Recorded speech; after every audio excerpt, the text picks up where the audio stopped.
عید الاضحیٰ دونوں عیدوں میں بڑی اور افضل عید ہے اور حج کے مکمل ہونے کے بعد آتی ہے۔ جب مسلمان حج مکمل کر لیتے ہیں تو اللہ تعالیٰ انہیں معاف کر دیتا ہے، اس لیے حج کی تکمیل یوم عرفہ میں وقوف عرفہ پر ہوتی ہے، جو حج کا ایک عظیم رکن ہے، جیسا کہ نبی صلی اللہ علیہ وآلہ وسلم نے فرمایا ہے۔ یوم عرفہ آگ سے آزادی کا دن ہے، جس میں اللہ تعالیٰ ہر شخص کو آگ سے آزادی دیتے ہیں۔ عرفات میں وقوف کرنے والے اور دوسرے ممالک میں رہنے والے مسلمانوں کو بھی آزادی ملتی ہے۔ یہ دن اللہ تعالیٰ کے ہاں سب سے بہترین دن ہے۔ یہ حج اکبر والا دن ہے۔ ابن عمر رضی اللہ تعالیٰ عنہما بیان کرتے ہیں کہ نبی صلی اللہ علیہ وآلہ وسلم اس حج کے دوران میں جو انہوں نے کیا تھا، یوم النحر یعنی عید الاضحیٰ والے دن جمعہ رات کے درمیان میں کھڑے ہو کر فرمانے لگے، یہ حج اکبر والا دن ہے۔ نبی اکرم صلی اللہ علیہ وآلہ وسلم نے فرمایا، یوم عرفہ اور یوم النحر اور ایام تشریق ہم اہل اسلام کے لیے عید کا دن ہے، اور یہ سب کھانے پینے کے دن ہیں۔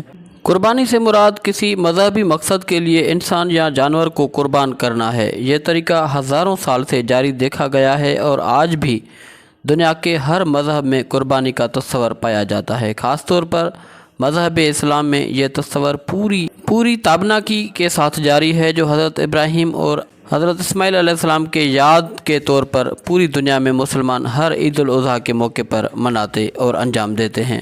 ناظرین، اسلامی سال کا آغاز محرم میں حضرت امام حسین علیہ السلام کی قربانی سے ہوتا ہے اور اختتام ذی الحج میں حضرت اسماعیل کی قربانی سے ہوتا ہے۔ قربانی کے جانور کو ذبح کرنے کا مسنون طریقہ یہ ہے کہ اسے بائیں پہلو کروٹ پر قبلہ رخ لٹا کر بسم اللہ اللہ اکبر کہتے ہوئے تیز دھار چھری سے اس طرح ذبح کریں کہ اس کی شہرگ اور سانس کی نالی کٹ جائے۔ ذبح کے بعد جانور کے ٹھنڈا ہونے کا انتظار کیا جائے۔ ذبح کے علاوہ مزید اضافی تکلیف دینا، مثلا گردن الگ کر دینا یا جلدی ٹھنڈا کرنے کے لیے حرام مغز، سینے یا دل میں چھری مارنا خلاف سنت اور مکروہ ہے۔ ان افعال سے جانور حرام نہ ہوگا بلکہ وہ حلال ہی ہوگا، لیکن ذبح کے بعد مذکورہ بالا کام کرنا مکروہ ہے، کیونکہ جانور کو ذبح کے علاوہ مزید تکلیف پہنچانا شرعاً ممنوع ہے۔ حضرت انس رضی اللہ تعالیٰ عنہ فرماتے ہیں کہ نبی کریم صلی اللہ علیہ وآلہ وسلم نے 2 چتکبرے سینگوں والے مینڈھوں کی قربانی کی۔ آپ صلی اللہ علیہ وآلہ وسلم نے ان دونوں کو اپنے ہاتھ سے ذبح کیا اور ذبح کرتے وقت بسم اللہ اللہ اکبر پڑھا اور ان کے پہلو پر اپنا قدم مبارک رکھا۔ جانور ذبح کرنے کے بعد کی یہ دعا ہے کہ اے اللہ، اس قربانی کو مجھ سے قبول فرما، جیسے کہ آپ نے قبول کیا اپنے حبیب حضرت محمد صلی اللہ علیہ وآلہ وسلم سے اور اپنے خلیل حضرت ابراہیم علیہ السلام سے۔ جانور کو ذبح کرتے ہوئے چھری کو اگر ایک سے زیادہ افراد چلائیں گے تو سب کے لیے اللہ کا نام لینا ضروری ہے۔ اگر کسی ایک نے بھی جان بوجھ کر اللہ کا نام لینا چھوڑ دیا تو جانور حلال نہ ہوگا۔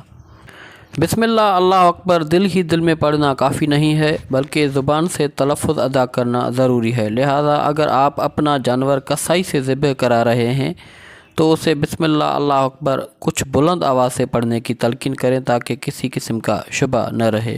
کچھ ایسی چیزیں جو حلال جانور کی کھانا حرام ہے، ان میں بہتا ہوا خون، گدود، کیونکہ یہ گدود کوئی مستقل عضو نہیں بلکہ فاسد گوشت کی اس گلٹی کا نام ہے جو کسی بیماری کی وجہ سے ابھر آتی ہے اور اس کے گرد چربی جم جاتی ہے، مثانہ، پتا، خصیتیں یعنی کپورے۔ افضل یہ ہے کہ قربانی کے گوشت کے 3 حصے کیے جائیں، ایک حصہ گھر کے لیے، ایک دوست احباب کے لیے اور ایک فقراء و مساکین کے لیے۔ تاہم اگر کوئی شخص سارا گوشت گھر میں رکھ لیتا ہے یا جمع کر لیتا ہے تو یہ بھی جائز ہے۔